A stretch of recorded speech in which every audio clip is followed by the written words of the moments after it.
આદર્શ જે તમે જોઈ રહ્યા છો તે ભીમનાથ મહાદેવ ગામના છે। મિત્રો, બોટાદ જિલ્લાનું બરવાડા તાલુકાનું ભીમનાથ મહાદેવ ભગવાન ભોળાનાથ સ્વયંભૂ પ્રગટ થયેલા છે।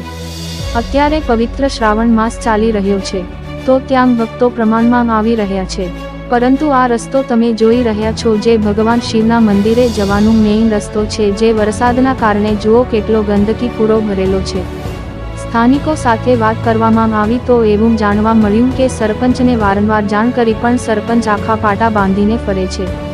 આ બાબતે કોઈ નિર્ણય લેતા જ નથી। આ ગંદકીના લીધે રોગચાળો ફાટી નીકળ્યો છે, બાળકો માંદા પડે છે, પણ છતાંય પબ્લિકનું કોણ સાંભળે। સરપંચ પોતાની મનમાની અને દાદાગીરી ચલાવી રહ્યા છે તેવી લોકો માંગ ચર્ચા છે।